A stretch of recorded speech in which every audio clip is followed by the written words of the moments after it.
Salve, salve, rapaziada! Ô, queridos, boa tarde. Desculpem aí pela demora, o PC reiniciou aqui do nada, tá? Olha que merda. Agruras da tecnologia. Oh my God. Mas faz parte do jogo, né? Faz parte do game. Deixa eu spamar o link. Fala, pai. Tudo bom, querida? Boa tarde. Deixa eu spamar a nossa. Eu acho que assim, bom é um adjetivo muito forte para ser usado. Que isso, mulher? Tá na bad? Para com isso. Fazer o quê, né? Chega para todo mundo. Calma que vai dar tudo certo. Nós vamos trabalhar hoje, queridos, nessa primeira parte, Ipanema. como a gente fez semana passada, tá? Nessa primeira parte da aula, a gente trabalha com o acerto de programação, fala de biotecnologia agora, tá? E na segunda parte da aula a gente trabalha com a nossa revisão, tá? Então, deixa eu compartilhar aqui com vocês a tela. Pedir para perguntar para você se está todo mundo enxergando aí a tela de apresentação. Me dá um feedback aí, por gentileza. Tá tudo certinho, sim. Tá tudo certinho? E aí, Só não colocou no modo de apresentação ainda, né? sim, sim, é. Ele está pensando aqui ainda. O negócio bugou aqui, cara. Que doideira. Vamos lá, né? Vamos ver se vai. A ideia é essa. Queridos e queridas, biotecnologia é, é uma palavra da moda, é um curso que está na moda. Como assim? Nós temos aí algumas universidades hoje de alto nível, como a UFSCar, como a Unesp, como a USP, oferecendo o curso de biotecnologia. Então, de repente, se você gosta de biologia, de química, de física, de matemática, de computação, está aí uma oportunidade para ser explorada. Hoje, ainda, os cursos de biotecnologia. Espera aí, que o negócio. Cadê? Espera aí. Voltou. Vocês estão vendo? A tela biotecnologia ou sumiu? Não, a gente tá vendo ainda. Tem Ah, o ratinho, isso, o ratinho o fluorescente, milho. o gatinho fluorescente, muito legal. Então, qual que é o X da questão? Hoje, ainda, um curso de biotecnologia, ele é concorrido, mas ainda é possível entrar, né? Mas já, com os avanços que nós estamos tendo, os cursos de biotecnologia já ficarão inviáveis de passar, porque a concorrência vai aumentar muito.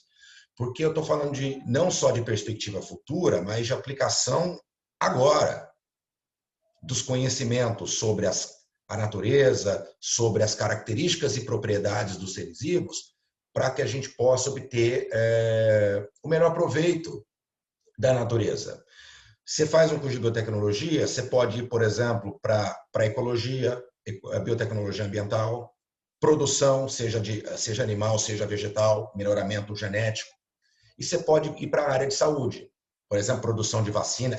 A vacina da Pfizer alemã, por exemplo, é uma vacina de RNA. É uma vacina de RNA, biotecnologia, né? Eu não sei se vocês viram, nós fizemos o maior avanço da ciência do século XX, foi publicado ontem de ontem.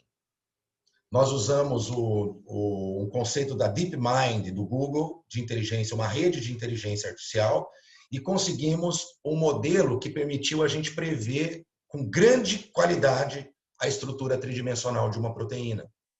A partir de agora, modelar um medicamento que neutraliza uma proteína de um vírus, por exemplo, vai ser feito agora como brincadeira de criança.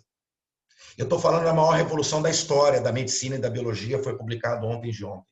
Eu não sei se vocês viram isso. Biotecnologia. Isso vai uma novidade, produção de medicamento, de vacina, coisa maluca, né? Então, as possibilidades são inúmeras. Então, fica aí a dica. De repente, pelo Enem, a sua pontuação, de repente, não dá para algum curso, mas dá para um curso de biotecnologia. Você fala, experimenta. Quem sabe? Fica a dica do mistério. Bom, Eu já defini biotecnologia para vocês. Eu acabei de definir. Eu falei para vocês que a biotecnologia, segundo a ONU, é definida pelo uso de conhecimento sobre processos biológicos e propriedades dos seres vivos com o fim de resolver problemas e criar produtos de utilidade.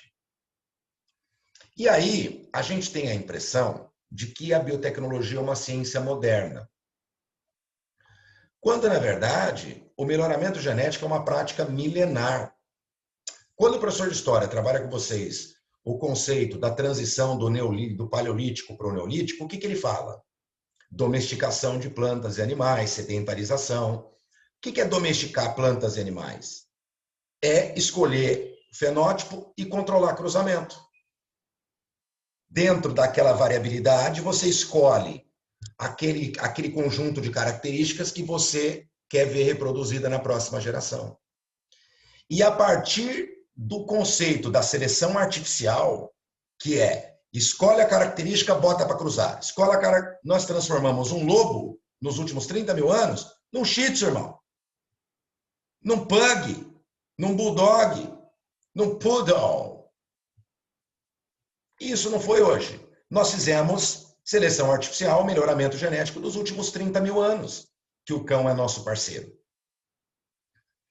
Todas as raças de cães foram produzidas por seleção artificial.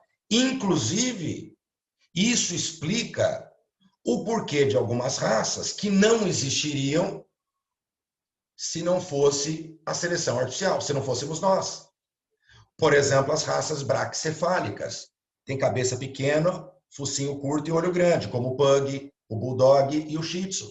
São animais que sofrem com problemas respiratórios, ou seja, em termos de natureza, eles seriam eliminados pela seleção natural. Mas por que eles existem? Porque a gente acha fofo. E aí a gente bota para cruzar, a gente vai fazendo cruzamento até encontrar esse tipo de característica que é apreciada comercialmente. Olha só, os animais, muitos cachorros grandes têm problemas gástricos graves e morrem, torção de intestino e estômago. 63% de chance de câncer em Golden Retriever, câncer ainda jovem. 80% de chance de cegueira em Border Collie. Porque endocruzamento, cruzamento com parente. Você vai aumentando a quantidade de genes recessivos na população, genes não funcionais. Agora, tirando os pontos negativos do jogo, pô, isso aqui é um milho selvagem, jovem. E esse aqui é 1 milhão. Nós transformamos esse milhinho nesse milhão, nesses últimos 11 mil anos, por meio do melhoramento genético, biotecnologia, a gente chama de melhoramento genético clássico. Seleção, cruzamento. Seleção, cruzamento. Ou seja, escolhe a característica, bota para cruzar. Seleciona a característica e controla o cruzamento. Nós transformamos a mostarda selvagem no repolho, na couve de Bruxelas, que, aliás, na pizza é uma delícia, no brócolis, na couve-rábano e no couve-flor. Existem 4.000 variedades de soja. Todas elas produzidas a partir da seleção artificial, melhoramento genético, biotecnologia. Então, o nosso impacto na natureza, seja vegetal, seja animal, ela tem uma história milenar. O conhecimento que nós temos sobre as características e propriedades dos seres vivos permitiu que a gente tirasse, por exemplo, o proveito de um processo bioquímico realizado pelos fungos anaeróbios facultativos, Saccharomyces cerevisiae, e usássemos a fermentação, esse fungo, para a produção de queijo, a fermentação alcoólica, para a produção do vinho, para a produção da cerveja, do pão, e a fermentação lática das bactérias, para a produção do queijo. A gente encontra vinho e cerveja, por exemplo, em tumbas de faraós. Na verdade, muitos trabalhadores que construíram as grandes pirâmides, eles recebiam, em vez de dinheiro, recebiam em cerveja. Pensou se a moda pegasse? Meu Deus, mistério profundo. Então, o que eu quis mostrar para vocês é que a biotecnologia e o melhoramento genético, que é uma prática biotecnológica, é uma prática milenar. e que fez com que os seres humanos viessem transformando a natureza para que resolvêssemos problemas e criássemos produtos de utilidade ao longo de milênios. A pessoa receberem pedra de crack, oh glória. Melhor em cerveja, né? Eu acho que é menos pior. Então, queridos, veja só. De repente você fala para mim assim, já aconteceu algumas vezes. Pô, Guilherme, eu achei legal biotecnologia e tal, mas eu sou da exatas. Irmão, a biotecnologia é uma área multidisciplinar. Ela está na intersecção da biologia, da química, da física, da matemática, da engenharia e da computação. Você está entendendo a ideia? Então, de repente, você faz engenharia, ciência da computação, vem trabalhar com biotecnologia, a modelagem, a utilização das redes de inteligência artificial que foram usadas agora para deduzir a estrutura 3D de uma proteína, foram engenheiros e cientistas da computação que modelaram. Eu trabalhei muitas vezes com engenheiros químicos, engenheiros físicos, matemáticos, cientistas químicos, físicos, biólogos, gente de tudo que é área. Por quê? Porque a biotecnologia é uma ciência multidisciplinar. Então, de repente, você faz um curso de engenharia química lá na UFSCar, que é o melhor do Brasil, pô, vem trabalhar com biotecnologia. Presente e futuro. Nice? Então, tô te abrindo um espaço aí, tá? De perspectiva, de repente pode ser interessante aí, tá? E o que a gente pode fazer com isso? Cara, a gente podia ficar até amanhã aqui conversando. Desde as fermentações industriais, que por exemplo, na Unesp, o curso de biotecnologia, na verdade, é um curso de engenharia que te dá o diploma de engenheiro, engenharia de bioprocessos, que está muito vinculado com o processo de fermentação industrial. Eu estou falando desde produção de combustível, álcool, usinas de cana-de-açúcar, biocombustíveis, futuro, presente e futuro, já é usado em muitos países, aqui no Brasil está crescendo, tá? Produção de vinho, de cerveja, de queijo, cultura de tecidos e células. Em vez de usar um modelo animal como cobaia, hoje a gente está trocando modelos animais por cultura de célula e tecido.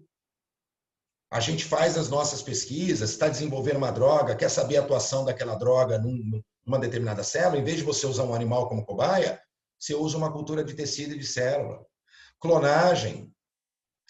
A ovelha Dolly é de 1997.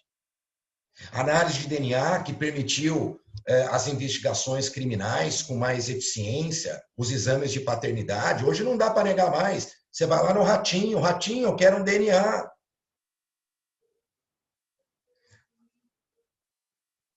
Engenharia genética de micro-organismos, amplificando, por exemplo, a adubação verde, a nitrogenação do solo, controle biológico de pragas, diminuindo o uso de agrotóxicos, produção de vacinas, aí a vacina de RNA, produção de fármacos, e inúmeras outras são hoje campos de estudo, de pesquisa e de trabalho da biotecnologia.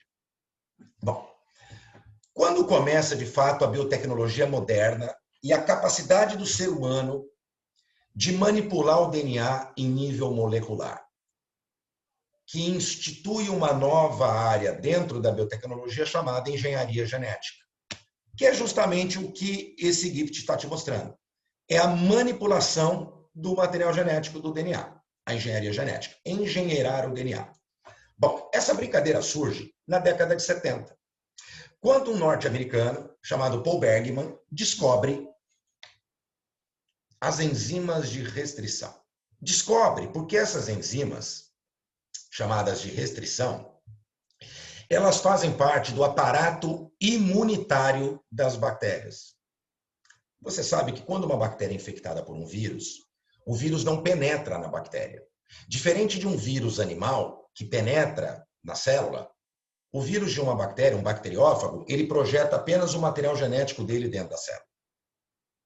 E a partir daí, ele vai determinar que a bactéria reproduza milhares de cópias daquele vírus. Bom, a bactéria tem como se proteger disso, porque ela tem enzimas de restrição que reconhecem sequências específicas de nucleotídeos e ela simplesmente vai lá e picota aquele DNA, recorta ele. Então, o DNA do vírus ele é picotado dentro da bactéria, destruído. E, portanto, a bactéria se livra da infecção. Quando o Paul Bergman identificou esse aparato imunitário das bactérias, ele falou, velho, eu posso usar essas enzimas de restrição para cortar qualquer DNA que eu quiser e poder, portanto, manipular o material genético. E foi exatamente isso que ele fez. E instaurou a engenharia genética. É importante você reconhecer que as enzimas de restrição, eu gostaria que você entendesse como tesouras moleculares. Mas diferente de uma tesoura que corta qualquer coisa em qualquer lugar, uma enzima de restrição, por exemplo, eu tenho uma memória afetiva com a EcoR1, trabalhei muitos anos com ela. A EcoR1 é o nome de uma enzima de restrição. E ela recorta especificamente um trecho do DNA com a sequência GAA-TTC. Quando ela encontra esta sequência, ela vem aqui, plau, plau, recorta esse trecho. Então, as enzimas de restrição, elas recortam sequências específicas. Por exemplo, a IND3, eu trabalhei com ela também, ela já recorta a sequência AAG-CTT. E sabe o que é curioso? Aí uma brincadeira de Deus, da natureza, eu não sei. Elas gostam de identificar e recortar palíndromos. O que é um palíndromo? Qual que é o maior palíndromo da língua portuguesa? Quem sabe aí? Está no Guinness. Qual o maior palíndromo da língua portuguesa? Socorram-me subir num ônibus em Marrocos. Como assim, Gary? Se você escrever essa frase e ler da esquerda para a direita e da direita para a esquerda, ela tem o mesmo sentido. Isso é um palíndromo. Dá uma olhada aqui. A sequência GATTC, da esquerda para a direita. Mas olha a sequência complementar da direita para a esquerda. GATTC. É um palíndromo isso. Aqui também é um palíndromo. AAG-CTT. AAG-CTT. Então é importante vocês reconhecerem isso, porque às vezes isso está no enunciado ou no gabarito. As enzimas de restrição são as ferramentas moleculares que permitiram a manipulação do DNA, recortam o DNA em trechos específicos, em sequências específicas e palindrômicas. Queridos, alguma pergunta em relação a isso? Bom, a pergunta que você tem que me fazer agora é, tá, Gelli, eu tenho tesouras moleculares, mas agora o que eu posso fazer com isso? Um monte de coisa. Vou te falar uma que você vai anotar aí. Tecnologia do DNA recombinante. Meu amigo Kleber, tá aí, Clebão? Oi, Gelli. Tudo bom, querido? Tudo bem, e você? Tudo bem. Clebão, você já ouviu falar em diabetes? Já.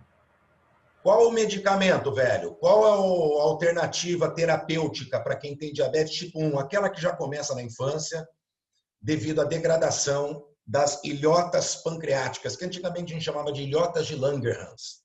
Tá? É uma doença autoimune, onde o próprio sistema imune da pessoa destrói a porção endócrina do pâncreas. Qual a alternativa terapêutica para quem tem esse tipo de diabetes? Posso dar a insulina para ela direto? Insulina. Mas a gente fala assim, Clebão, insulina parece mole, né? Até o final da década de 70, você sabe aonde que a gente arrumava insulina para dar para diabético? Não sei, não. Tinha duas maneiras. Cadáver ou porco. Você entendeu que nenhuma das duas é a melhor opção. Porque uma insulina de cadáver é muito difícil você purificar. Muitas vezes você ministrava insulina, o indivíduo pegava hepatite e outras doenças infecto-contagiosas. A do porco, em termos filogenéticos, o porco é um mamífero muito parecido conosco, em termos fisiológicos. A insulina do porco ela é muito parecida, mas não é idêntica à nossa. O que isso significa? Que algumas pessoas desenvolvem tolerância o seu sistema imune reconhece aquela insulina, aquele medicamento, a insulina do porco, como um invasor e começa a neutralizar a ação daquele hormônio exógeno. E aí o indivíduo acabava morrendo de diabetes porque o tratamento simplesmente não funcionava. O que a gente faz hoje, Kleber? A gente pega o DNA humano e eu sei exatamente onde está o gene da insulina. O que eu faço? Eu sei a sequência de nucleotídeos que flanqueia o gene. Aqui e aqui o gene está no meio. E eu uso enzima de restrição e recorto o gene humano responsável pela codificação da insulina. Tá, e agora? Bom, a bactéria, ela tem o seu DNA cromossômico tradicional que controla as suas funções vegetativas e a sua reprodução. Mas vocês sabem que as bactérias, além do seu DNA tradicional, ela apresenta um DNA extracromossômico que a gente chama de plasmídio. O plasmídio, normalmente, é um pequeno anel de DNA que confere propriedades especiais às bactérias. Por exemplo, se uma bactéria é resistente a um antibiótico, a informação está no plasmídio. Se uma bactéria é resistente a um ambiente muito quente, a informação está no plasmídio. Se uma bactéria é resistente a um ambiente muito ácido, a informação está no plasmídio. Então, o que nós percebemos? Falamos, se eu modificar, se eu engenheirar o cromossomo bacteriano, eu posso atrapalhar o funcionamento da bactéria. Mas eu posso brincar com o DNA extracromossômico. Então, o que a gente faz? A gente remove o plasmídio das bactérias no laboratório e usa as mesmas enzimas de restrição que nós cortamos o gene humano e cortamos o plasmídio. Depois, nós usamos uma outra enzima. Uma enzima que cola o DNA, chamada de DNA ligase. E aí a gente conecta o gene humano no DNA bacteriano, do plasmídio, produzindo aqui um DNA recombinante, um DNA híbrido, contendo um gene humano. Eu dou um choque de 10.000 volts, que abre poros na parede celular da bactéria, esse plasmídio acaba entrando dentro da bactéria. Eu coloco essa bactéria no meio de cultura em condições ideais, e você sabe, Kleber, que uma bactéria em condições ideais se multiplica produzindo um clone dela a cada 20 minutos.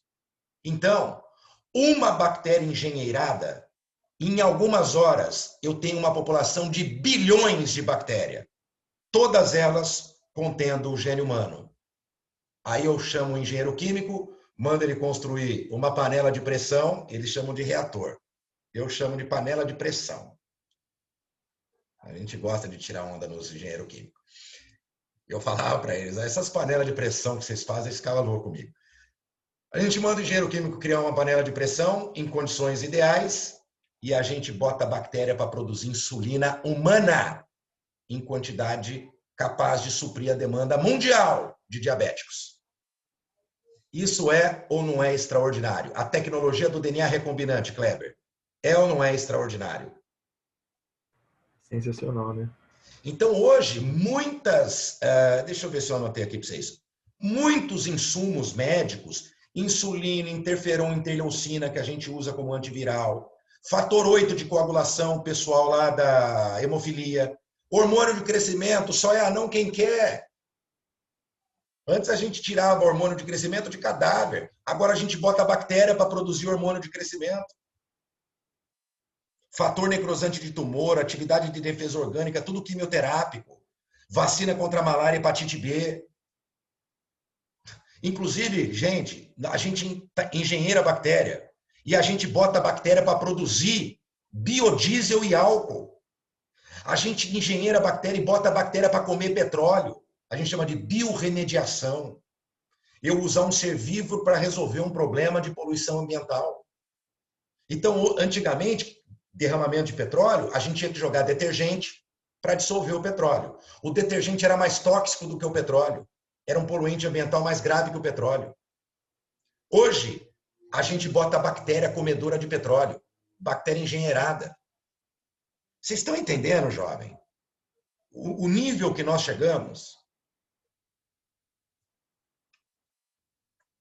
Bom, Eu te mostrei um exemplo que dá para fazer com engenharia genética, tecnologia do DNA recombinante. Mas tem um outro que vocês conhecem muito bem, os transgênicos. Dá uma olhada aqui. Gato brilha no escuro? Eu estou dizendo dia de semana sem aditivo nenhum. Aditivado é outra história, sem aditivo. Não. Não brilha. Mas existem águas vivas, selenterados, que brilham, que são fluorescentes. Bom, o que você podia fazer? Bota um gato para cruzar com uma água viva e vamos ver se o filhote brilha. O problema é, dá para cruzar gato com água viva? Então você acabou de entender que existe uma barreira que impede o cruzamento entre espécies diferentes. O que os transgênicos, a engenharia genética me permitiu? A engenharia genética me permitiu quebrar a barreira da reprodução. Eu posso hoje transferir genes, que eu chamo de transgene, de uma espécie para outra, fazendo com que essa espécie ganhe uma característica específica. No gato, por exemplo, o que nós fizemos? Nós recortamos o gene da água viva, que produz uma proteína fluorescente, e transferimos para o gato. Tenho aqui um OMG, um organismo geneticamente modificado, um gato transgênico. Transgênio é o gene que é transferido de uma espécie para outra. Transgênico é o organismo que é portador e que expressa esta nova característica. Nós fizemos isso com o gato, com uma planta chamada Arabidopsis thaliana e com rato. Mas por que a gente fez isso? Só para mostrar que a gente pode. Então, meus amigos, vocês estão entendendo o que a gente pode fazer com biotecnologia?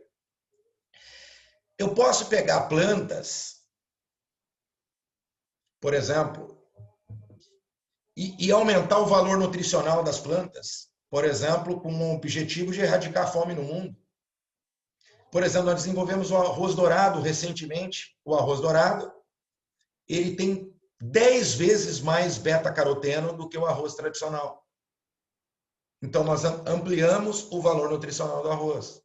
Ah, Guilherme, mas eu ouvi falar dos pontos negativos. Por exemplo, quando eu insiro um novo gene numa planta, se eu comer essa planta, não pode acontecer... de eu ter um efeito colateral desconhecido, como, por exemplo, uma intoxicação ou alergia? Pode. Por isso que existe as agências de biossegurança. E o Brasil é referência mundial em biossegurança. As leis mais rígidas do mundo de biossegurança são aqui no Brasil. Meu amigo, para uma planta transgênica ser disponibilizada no ambiente, você não tem noção. São anos e anos de teste. Te dou um exemplo. Recentemente, nós tentamos dar um improve no feijão, que já é nice. O que nós pegamos?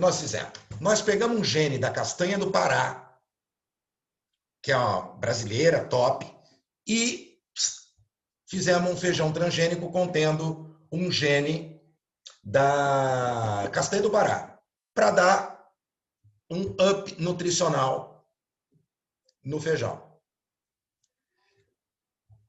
Em testes com ratos, a gente dá para o rato uma dose 5.000 vezes maior do que um ser humano comeria. Um rato, dentre milhares, desenvolveu uma intoxicação. E você não viu e nunca vai ver esse feijão transgênico no supermercado. Eles simplesmente vão para o próximo. Vocês estão entendendo? Então, quando eu leio no rótulo transgênico, eu compro, porque eu sei a procedência. Você está entendendo? Agora,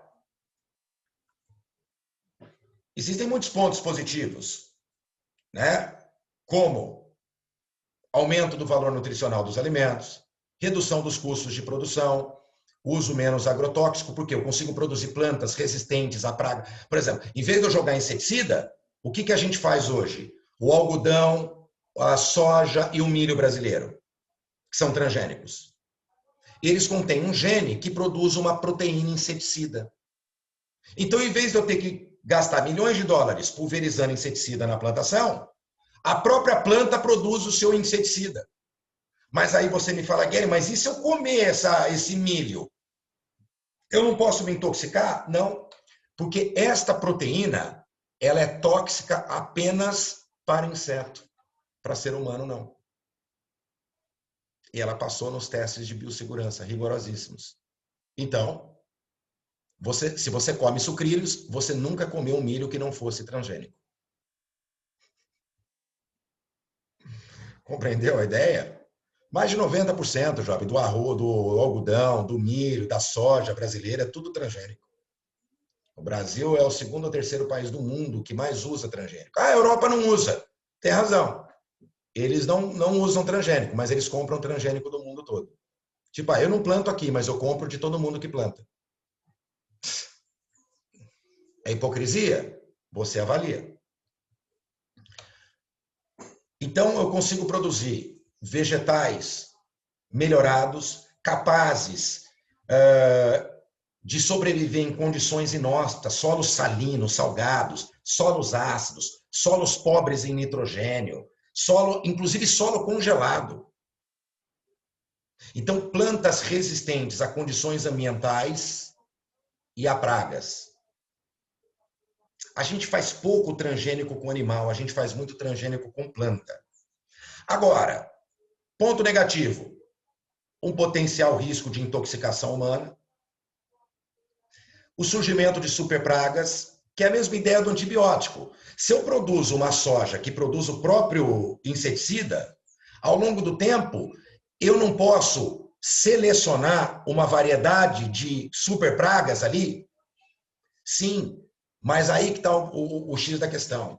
Existe um protocolo elaborado pelas empresas, no caso é a Monsanto, que vende semente de transgênico para o mundo todo, que muitas vezes não é seguida pelo agricultor, porque é um book que ele tem que ler, e aí quem que vai ler? É o engenheiro agrônomo. Mas muitos agricultores brasileiros não contratam engenheiro agrônomo. O cara vai lá e joga um milho transgênico lá e dane-se, e não toma nenhum cuidado com a biossegurança. Você está entendendo? Existe um problema grave no Brasil de falta de instrução, falta de seguir regras.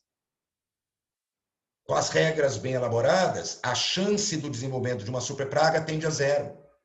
Agora, sem seguir o protocolo de biossegurança determinado pela empresa, o risco é alto. Gary, quando aparece biogenética nos vestibulares, o que eles costumam cobrar? Questões mais teóricas? Por exemplo, o que a gente está discutindo aqui. Né? A tecnologia do DNA recombinante, por exemplo, a produção da insulina, as enzimas de restrição, a DNA ligase, que conecta o gene ao outro, que permite a combinação de DNAs. Tá? É a cola molecular, a DNA ligase. A enzima de restrição corta. Então, eles perguntam isso para vocês. Normalmente são questões teóricas. Ok? Tá?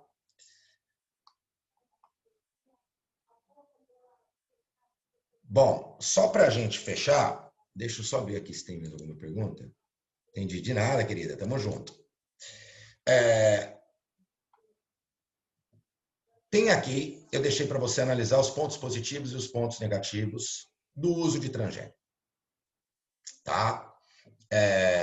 Um dos pontos negativos é que, para evitar um distúrbio ambiental, a empresa que fabrica a planta transgênica, ela impede a reprodução dessa planta. Por quê? Uma planta transgênica, ela pode se reproduzir com uma planta selvagem. E a gente não sabe qual que é o resultado disso. Provavelmente pode acontecer um desequilíbrio ambiental. Essa planta ganhar uma resistência extraordinária em relação às outras, ser uma competidora melhor, e isso pode resultar na extinção de outras plantas endêmicas de uma determinada região. Ou seja, existe a chance de um desequilíbrio ecológico. O que a gente faz para evitar isso? A gente bloqueia a reprodução da planta transgênica. Ela não reproduz. Então, é impossível a propagação do transgene, desse gene, para as plantas selvagens. Só que, por outro lado, o agricultor é obrigado a comprar semente todo ano da empresa. Mas aí eu te falo, tem muita gente que fala, meu Deus, tadinho do agricultor, tem que comprar semente da Monsanto. Vai conversar com o agricultor, jovem. Pergunta para um agricultor se ele não prefere. Sabe, é muita gente que fala sem nunca ter ido no campo, sem nunca ter perguntado. Ele vai falar para você, em vez de eu gastar 1 milhão por mês com agrotóxico, eu gasto 100 mil comprando semente. Você está entendendo? Se fizer frio, se chover, se fizer pouco sol, eu vou ter o meu milho. Agora, se eu plantar a planta tradicional, se chover fora de época, eu perco tudo. E aí é você que nega isso, que vai com o agricultor lá no banco pedir para ele, pedir um empréstimo para salvar a família dele? É aquele militante maluco? Não é. Então, muita gente fala baseado num simbolismo translocado, fora da realidade. Eu não estou dizendo que a gente tem que sair usando qualquer recurso tecnológico, pelo contrário, né? Eu sempre falei para vocês de bioética, cuidado com a ciência, quais são os limites da ciência. Agora a gente tem que tomar um cuidado com fake news, com militância translocada, sabe? Com gente que não tem conhecimento de fato nenhum sobre a realidade, sobre tecnologia. E que ficam militando e fazendo com que muitos jovens simplesmente acatem o que ele disse. Eu lembro que o Felipe Neto recentemente quis virar vegano e ele só tem 30 milhões de jovens que o acompanham. Você pode ser vegano, só que existe uma série de problemas que você tem que compensar com um profissional nutricionista. Você acha que o jovem vai procurar um nutricionista, ele vai seguir o Felipe Neto? Pensa nisso. Então, eu tenho muito medo dessas pessoas que sabem pouco, mas têm muita voz. Gente, até daqui a pouco.